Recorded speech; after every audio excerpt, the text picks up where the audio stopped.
Bonjour à tous. Donc un petit rappel sur la rotation qu'on avait vu en cours, donc cette feuille-là, et puis déjà vu l'année dernière aussi. Donc transformer une figure par rotation. Faites attention, j'avais fait une erreur, j'ai remarqué ça plus tard. J'avais écrit translation. Donc par rotation, c'est créer l'image de cette figure par rapport à un centre de rotation, un angle et un sens. Donc le centre, c'est le point autour duquel on va tourner. L'angle, c'est le degré qui nous est donné pour savoir comment on va tourner. Et le sens, dans un sens, hop, anti-horaire ou horaire.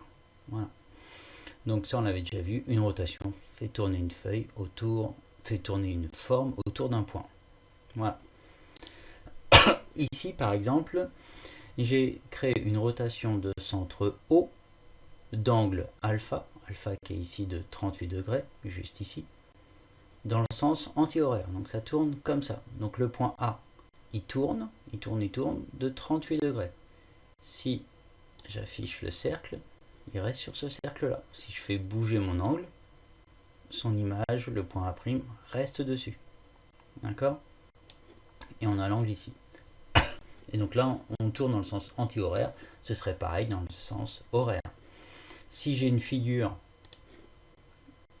par exemple, un triangle que je trace ici, et si je veux sa rotation, son image par la rotation, donc du triangle par la rotation de centre haut et d'angle, hop là.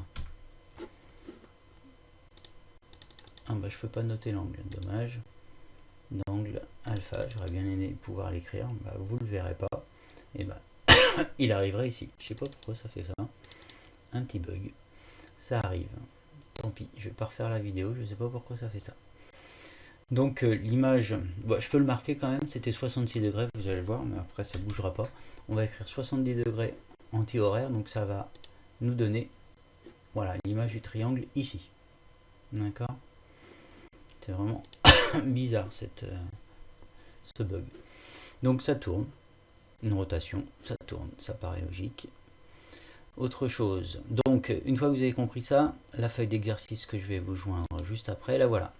Donc une feuille d'exercice, l'exercice 1 qui est à faire que je vous ai redonné aussi de manière numérique en changeant les questions. Donc ici, indiquer l'image de chaque point par la rotation de centre haut, on tourne autour du point haut, et donc 30 degrés dans le sens de la flèche. Donc chaque secteur angulaire, là, entre chaque petit segment, chaque petit rayon, ça fait 30 degrés. Donc 0, 30, 60, 90, 120, 150, 180, le demi-tour. Donc à vous de compléter. L'image du point T, donc le point T est ici, je tourne de 30 degrés dans le sens de la flèche, j'arrive au point Q. Et vous complétez. Dans l'exercice 2, donc on va tourner toujours de 90 degrés, mais par contre on va changer de centre à chaque fois. Donc l'image de A de 90 degrés, quand il tourne de 90 degrés autour du point O1, dans le sens de la flèche. Donc on est dans le sens anti-horaire, dans le sens autour de O1, comme ça, de 90 degrés. Hop, il va arriver là, le point A1. D'accord? À vous de trouver A2, A3. Pour l'exercice 3, je vais vous le montrer avec un rapporteur, ça va être plus simple. Voilà, donc bon courage et à tout de suite. Donc, cet exercice 3.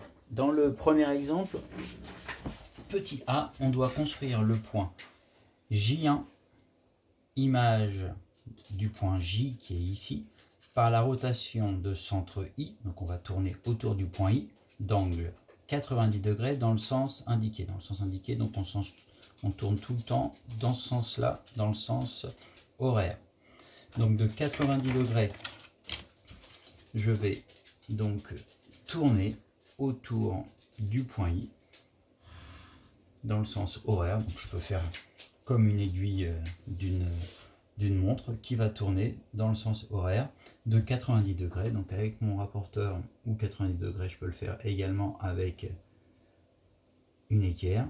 Donc moi je vois rien du tout là. Mais si on est bien précis, 90 degrés, et si vous avez des bons yeux comme vous devez à votre âge, il n'y aura pas de souci. Hop, je trace. Donc là, pas l'aiguille, mais simplement l'angle droit qui est ici. L'aiguille doit avoir exactement la même taille. Donc si je prends mon compas pour reporter la taille IJ, hop, je trace un arc de cercle et j'arrive dans la case A2. Voilà, bah à vous de faire le reste. Bon courage.